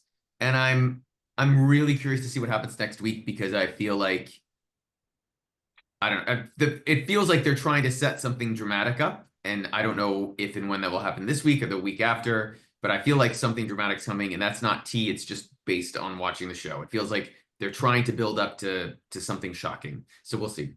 Yeah. That said, if you're gonna do a preview for your next week's episode, baby, this is how you do a preview for next week's episode, let me tell you. Where it looks like in the middle of a performance, something really fucking bad goes down with an attempted trick on stage for the original song that you write. So Yeah. we will see what happens, but I am intrigued for sure. I'm super intrigued. And you know what? I'm just really glad we have two entertaining Drag Race seasons to watch now that All Stars 10 is over. And Mhm. we did not mention this at the beginning of the episode, but Evan, the other crown jewel of the Drag Race franchises, is going to be coming back soon. We have Drag Race France. We have, well, we have Drag Race France. And coming up next in September is what's returning. Oh, you don't know. España? Yes, Drag Race España. Did you wait? Did I not send you the promo? They You, announced it. you did not, so that I just Oh, I guessed. thought I did. But that's Oh my God, I wonderful. thought. Oh shit. Check your Insta. I think I did send it to you. Okay. No, they we don't have a premiere date, but Drag Race España season, is it season 6? 5. Season 5 is coming, and it shot last December, so the queens have been waiting. And but no, so I think we might have, that might be the one time we've got 3 seasons in a row. I think Yeah. UK will also be going on, and I think Philippines will still be going on. So there'll be a couple episodes where 3 things are going on, but France will be over, and so will Brazil. Well, France, but France, at the rate it's currently going, we will have Brazil and France and Selection Royale happening at the same time, since that's in 3 or 4 weeks, right? Oh yeah, for maybe for like a week. Yeah, Yeah. maybe for I think Brazil might be. Yeah, I think you're right. Yeah, they will be going for one time, but And you know there what? should not be 4. Yeah. We'll be here. We'll We'll do be it. here. We'll be doing our We've done job. it before. And we will do it. I think we had 5 running at one time. So listen, it's We gonna did. happen. It's gonna be great. But most importantly, the other thing you're gonna get from us is the thing that we do at the end of every single episode, which is we shout out another international queen. And Greg, if you don't mind, I'd like to go first. And also, if you don't mind, I'm gonna Please. steal something from you. Because genuinely, Greg sent me over a video earlier this week, and it was actually very moving and very affecting and very wonderful. And I would feel stupid if we didn't talk about it. Because genuinely, as someone who is, a fan of these franchises and is a fan of drag history and whatnot, I did not know about christerlindarw. And is actually an incredible story. This is a drag performer and designer who has had a wonderful career in basically as an actor and as someone who's designed runways for like other famous celebrities across the world. But most importantly, in Sweden, has a history of being the person who does the imitation, a drag imitation of Queen Sylvie, and has been doing it for 50 years. Has been doing it since the 1970s, is fairly known for doing it as well. And in May of this year was on a television program that looked back and celebrated their life. And as part of it, at the very end, the actual Queen of Sweden, Queen Sylvie, came out and like was there in the most one of the most iconic dresses that both of them are known for at this point. And says this thing of like, I just want to thank you for everything you do. And Christian responds, "Thank you. You made me a lot of money for being able to do this." And then she hands him a rose as per one of their most iconic photo moments that they have. And then she says, like, from one queen to another, like a royal in the country acknowledging a long-standing drag imitator for them. It's like low key, kind of insane that happened. That wouldn't dare happen Yeah. in our country at this point. Like it's insane. But like it is really really cool. I also didn't realize as I was looking it up, Christiana had also designed a lot for Diana Ross. Was like one of her go-to Oh. outfit designers. So like has a real known variety for this. Performs in California and Spain, and just overall incredible. So while I am swiping it from you because you sent me the video, I do think it's one of those things where as much as we're talking about the current up and coming class, we are nothing without our drag elders. So I do want to give a quick Yeah. shout out to Christer Lindau. We will have the actual link to their Instagram as well. And before we jump onto yours, Greg, I also just want to briefly shout out because it is airing right now. The show King of Drag is running. As me and my husband have noted, it is fucking phenomenal and excellent. And they actually had a mini challenge this last week, the Weenie Challenge, as they call it, which very specifically covers Drag King history. And it was really fucking cool. Oh. It's just so built in. It is just such a wonderful, respectful show. But just wanted to briefly shout that out. But That is my pick for the week. So thank you so much for sending that along, Greg. Greg, I know, who is still out there touring the world and seeing what it has to offer while also working, has been seeing many an excellent drag performer as well. So I do have to ask Greg, who is your pick for Queen of the Week? So my pick is it's our first Greek queen who works in Greece. And her name is Helena Hudson Konstantinos. Okay. And she is the resident queen at a gay club in Athens called Shalom. And I have to tell you, Evan, I have been all over the world. I've seen drag performances in many different venues, outside, inside, day, night. I have never seen the production value for a random drag performance on a Friday night. There were sparkles, there was confetti, there was lights like you've never seen. And this queen, it was at the front and center of it. She did a couple numbers. She did it was Kylie Minogue night. Kylie Minogue had performed in Athens. I went and saw her. She was fucking incredible.